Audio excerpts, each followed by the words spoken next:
This video is about the rectangular coordinate system. Just as a brief start to this section, let's talk about the rectangular coordinate system and some of the basic features. For starters, we have two lines intersecting at a right angle. The horizontal line is called an x-axis, and the vertical line is called the y-axis. And each point on the graph is an ordered pair. And the ordered pair has the form x, y, which means we're going to start here at the origin, and we're going to go in the x direction first, and then go in the y direction. So this origin here is at 0, 0. And let's say we wanted to sketch the graph or plot the point 2, 3. Well, that would mean I start at the origin and I go 2 in the x direction and 3 in the y direction, and I would plot the point 2, 3. If I wanted to plot the point negative 3, 1, then I would go back 3 from the origin, 1, 2, 3, and then up 1, and I would plot negative 3, 1. Similarly for the other two quadrants. Now, one thing that we should pay close attention to is that on this rectangular coordinate system, we have really 4 areas, and those are called quadrants. Anything in the first quadrant is going to have a positive x and a positive y.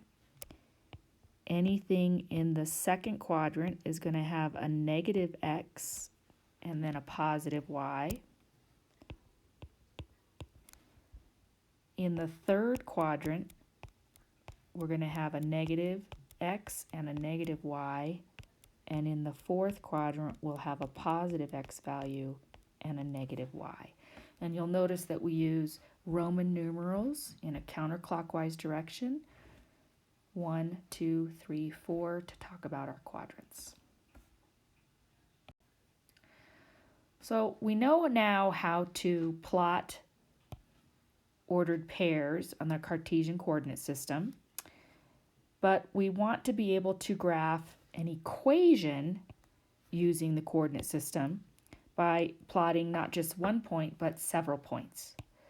So we're going to start with this example, 5x plus y equals 10. And I'm going to make an xy table. And I'm going to choose values for x. And these are arbitrary points. I'm going to choose a couple positive. I'm going to choose a negative here. And we're going to plug these values in to our equation. So this first one, I'm going to plug in a 0, and I'm going to get y equals 10. For the second one, I'll plug in 1, and if I subtract 5, I'm going to get y equals 5. If I plug in 2, and I subtract 10 from both sides, I get y equals 0. And if I plug in a negative 1, and then I have a negative 5 plus y, and I add 5, I'm going to get 15. So each pair here, each xy ordered pair, can be plotted on a Cartesian coordinate plane. And you'll notice that we're going to go all the way up to 15. So I'm going to call this 5, 10, 15 on my y-axis. And 1, 2, 3, 4, negative 1, negative 2 on my x-axis. So I'm going to plot these points. 0, 10 would be 0 in the x direction and 10 on the y direction, so it's that point right there. This is actually on the y-axis, so we call it a y-intercept. If I plot 1, 5, I go 1 in the x direction and 5 in the y direction. Similarly, we get 2, 0. Notice this is on the x-axis, so we call this one our x-intercept. And then negative 1, 15 is going to be here. And you'll notice that we get a nice line. Let me do that again. That wasn't very good. I didn't go through that one, but they do line up. And we put arrows on the end. So we have a nice scale on our graph. We've plotted enough points to see the pattern. And then when we connect them with a line, we get this line here. So you should take a minute and pause your video and see if you can plot 3x minus 2y equals 6. And you might want to, on this particular one, solve for y first. So let's do that together. So we'll subtract 3x. And then we'll divide by negative 2, so we'll get positive 3/2 x plus 3. So if we choose x values that are factors of 2, so 2, 4, and 6, for example, you'll notice that when you plug them in here, that 2 will cancel. It'll be a little bit easier for you. So pause your video, see if you can sketch the graph of this function.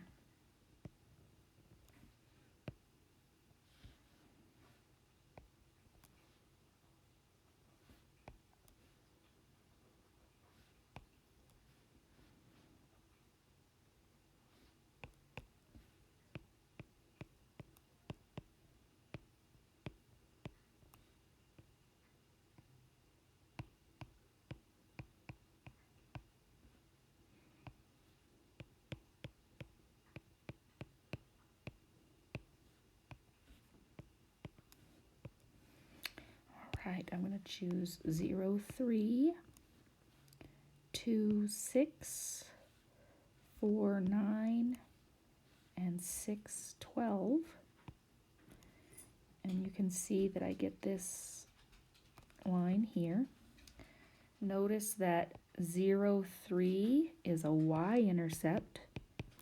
We don't have the x-intercept in the table, but you can see that if I choose negative 1 in the table,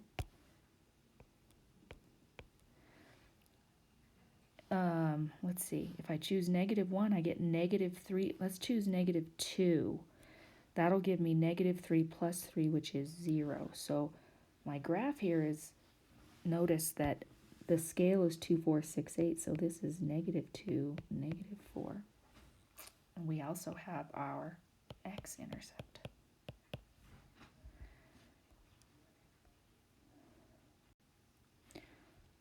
All right, I'm going to leave this next one for you, but I will just give you a hint. If you have 2x plus 2y equals 20, it is very helpful to solve for y first, minus x plus 10, so that you can graph your line and choose values and graph your line. Okay. All right. Similarly, for this example here, if I make a chart here, x, y, I've solved for y, and I can see that since I have a 2 in the denominator here, I want to choose values that have factors of 2. And if I plug in a 0, I'll get negative 6. If I plug in a 2, I'll get negative 3. If I plug in a 4, I'll get 0. And if I plug in a 6, I'll get 3. I'm doing that in my head, but feel free to write that out. 1, 2, 3, 4, 5, 6. Negative 6. 3, 4, 5, 6. Notice you can choose whatever scale you want on your graph, but you do need to label it. So 0, -6 would be here. 2, -3. 4, 0. And then 5, 6, 6, 3. And we get this nice line. Okay, so how can we do this on our graphing calculator? Well, this isn't too difficult. If you haven't done it before, I highly recommend that you try it. Basically, we do want to,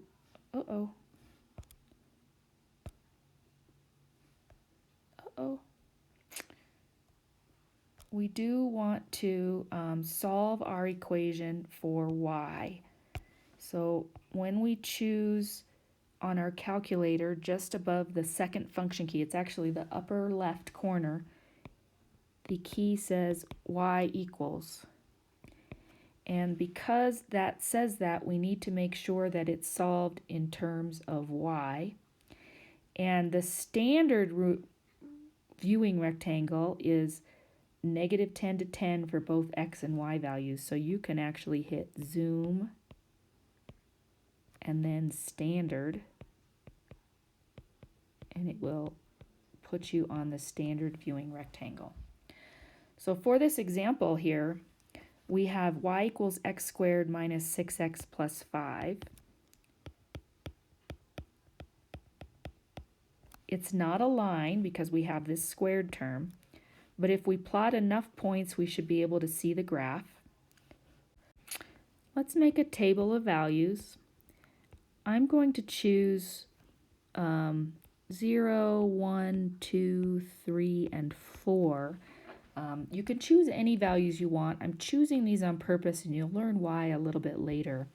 But when we choose these values, if I choose x equals 0, I get y equals 0 minus 0 plus 5. If I choose 1, 1 squared is 1, minus 6 plus 5, so we get 0. 2 will give us 4 minus 12 plus 5, which is -3. 3 will give us 9 minus 18 plus 5, minus 4, and 4 is going to give us 16 minus 24 plus 5, which is -3 again. So if I plot these, I'm going to do this over here to the right.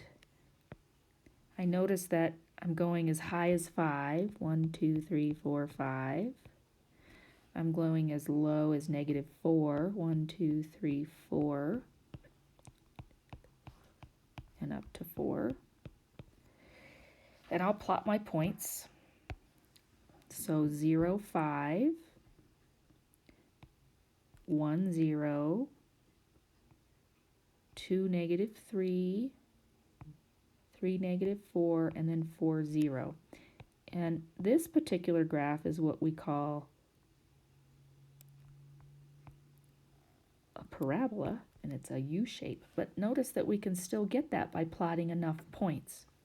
Now, if you're going to do this on your graphing calculator, you're just going to choose the y equals key and type x squared minus 6x plus 5, and then choose the graph key, which is the upper right-hand key. And you should be able to check and make sure that you did, in fact, do that correctly. There are two ordered pairs on any graph that we want to be able to find. It gives us a lot of information, especially in application problems. And those are the x-intercept, when we let y equal 0. So we're going to have some number, and then we're going to have the y value being 0. Or if we let x equal 0, we'll get some value for y, and that's going to be our y-intercept. So for example, if I have x squared minus 7x plus 12, and I wanted to find the x-intercept, I'm going to let y equal 0 and solve the quadratic. So in this case, we would need to factor x minus 3 and x minus 4, and we'll get x equals 3 and x equals 4. This means that the graph is actually going to cross the x-axis two different places at 3 and also at 4. If I wanted to find the y-intercept, I'm going to let x equal 0, and I'm going to get 0 minus 0 plus 12, or 0, 12. So let's make this 2, 4, 6, 8, 10, 12. So we have here 0, 12, 3, and 4, and this graph actually is another parabola, and we can see exactly where it crosses these axes. So this idea of finding x and y intercepts works no matter what your function is. We can find the x and the y intercepts for any graph, no matter what shape it's going to have, just using this idea of letting either x or y being 0. So there are two formulas in this section also. One of them is the distance formula and the other is the midpoint formula. And I want to just give you an example. I'm going to use the order pair 4, 1 and -1, 3. Be right here. So -1 and 3. And we might want to know how far apart are those 2 points.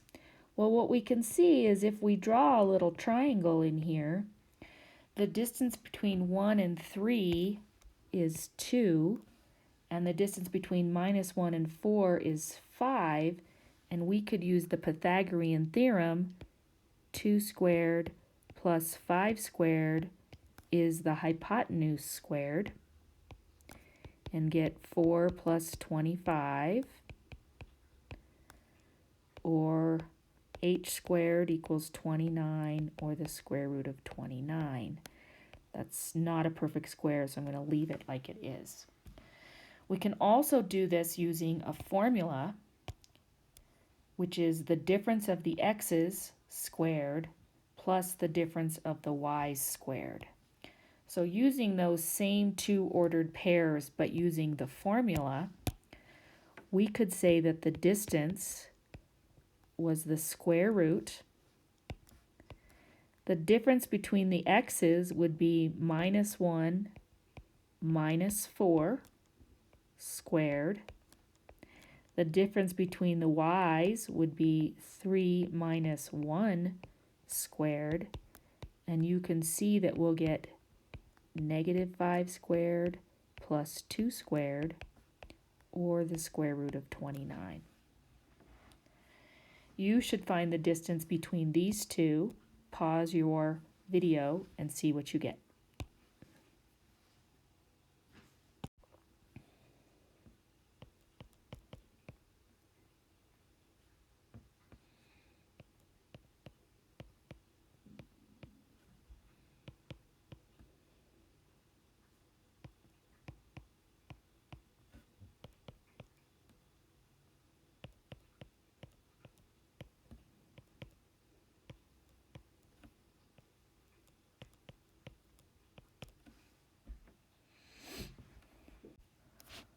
You should get square root of 109. The next formula that we use in this class is the midpoint formula, which is exactly what it says. It is the point in the middle. Uh-oh, I think I have a problem here. Let's just not worry about these two little things. We should just have parentheses here. Okay, so the midpoint is really just the average of the x values and the average of the y's. And we know when we average things, we add them together and divide by how many we have. So in this case, if we want to average x values, we will add the x values, divide by 2, and add the y values and divide by 2. So here is an example. If I wanted to find the midpoint here, and we use x bar, y bar as the notation, we would add the x values and divide by 2, and then we would add the y values and divide by 2, and we will get 0 and 4 as our midpoint. So see if you can do the last one. You should have gotten 5 halves and 5 halves.